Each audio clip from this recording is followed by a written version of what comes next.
కామారెడ్డి జిల్లా బన్సువాడ పట్టణంలో BRS party ఆవిర్భావ దినోత్సవం నిర్వహించారు.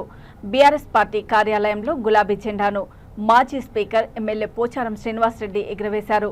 ఎన్నికల్లో చందాలు ఇచ్చే వాళ్లకు 16 లక్షల కోట్ల రుణాలు మాఫీ చేశారు.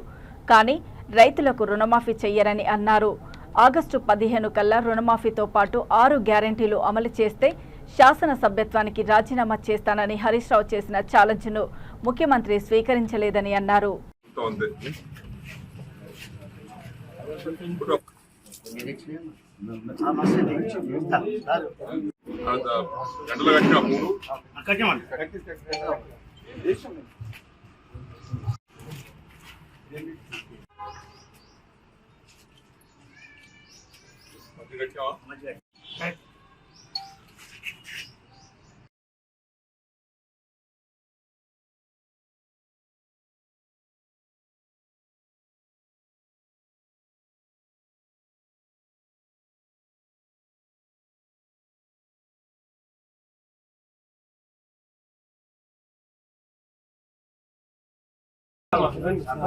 చెప్తున్నా బీజేపీ పార్టీ ఉంది.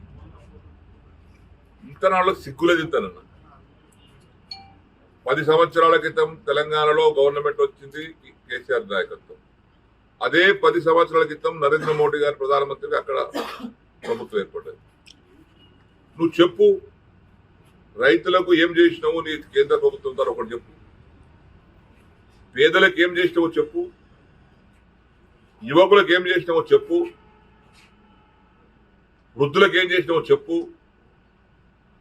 తెలంగాణ అభివృద్ధి కోసం ఏం నిధులు ఇచ్చినావో చెప్పు. అంతేగాని మైక్ పట్టుకొని वो कर देऊंगा ये कर देऊंगा क्या करते, भाषण करते खत्म. भाषण के सिवा तुम्हारे पास कुछ भी नहीं है. लोगों को बेवकूफ बना रहे भाषण देके. ओ किसान भाइयों का आमदनी दुगनी बनाएंगा. कहाँ बनाएंगे दुगनी? वो केसीआर सरकार यहाँ काश्तकारों के साथ रहते उनका आमदनी बढ़ाने की कोशिश करे. तुम చట్టం తెస్తానో, రైతులకు చట్టబద్ధత కలిగిస్తానో, రేటు కలిగించినావా? ఇప్పటికి పంజాబ్ హర్యానా వాళ్ళకి ధర్నాలు చేస్తూనే ఉన్నారు. 7వ తేదీ చనిపోయారు రైతులు రోడ్ల మీద.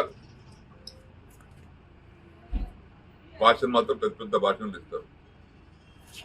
సార్కు 2 కరోడ్ ఉద్యోగాలు ఇస్తాను యువకులకు. 2 కరోడ్ నల్లధనం తీసుకొచ్చి పంచుతాన్నావు. వచ్చిన 1 రూపాయి అన్నా?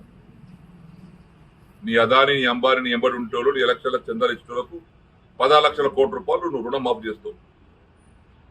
బ్యాంకులు తీసుకున్న రుణాలు సంతకం పెట్టేసి మాఫ్ చేస్తావు నువ్వు అదాని అంబానీకి 10 లక్షల కోట్లు. ఇక్కడ 10 రూపాయలు రైతులకు రుణమాఫీ చేయవు, 10 రూపాయలు గరీబులకు రుణం అప్పు ఇవ్వవు. కాంగ్రెస్ పార్టీ గతి. నేను హరీష్ రావు ఛాలెంజ్ చేశారు.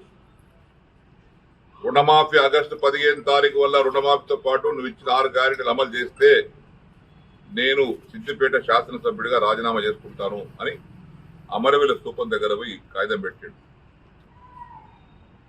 రుణమాఫీతో పాటు 6 హామీలు. ఒక రుణమాఫీ అనలే, రుణమాఫీతో పాటు 6 హామీలు అంటే 13 అంశాలు ఉన్నాయి. అందులో తులం బంగారం కావచ్చు, కళ్యాణ లక్ష్మి తోడుగా ఆడబిడ్డకు 2500 రూపాయలు కావచ్చు. ఆగస్టు 15 తారీఖు వల్లగా ఇవన్నీ అమలు చేస్తే మా హరీష్ రావు గారు శాసనసభ్యత్వానికి రాజీనామా చేస్తున్నారని నిన్న అమరవీల స్థూపం దగ్గర పెట్టేశాడు. నువ్వు పోయినావా? నువ్వు ఇచ్చిన రాజీనామా? నీ మాట మీద నీకు ధైర్యం ఉంటే చేస్తాను బాజాప్తా, నేను రాజీనామా చేస్తాను. హరీష్ రావు ఛాలెంజ్ను స్వీకరించినవా? స్వీకరించలేదు, భయపడ్డు. ఎందుకు? నీ పట్ల నీకే విశ్వాసం లేదు, చేస్తాను నమ్మకం లేదు, అందుకే ఛాలెంజ్ స్వీకరించలే.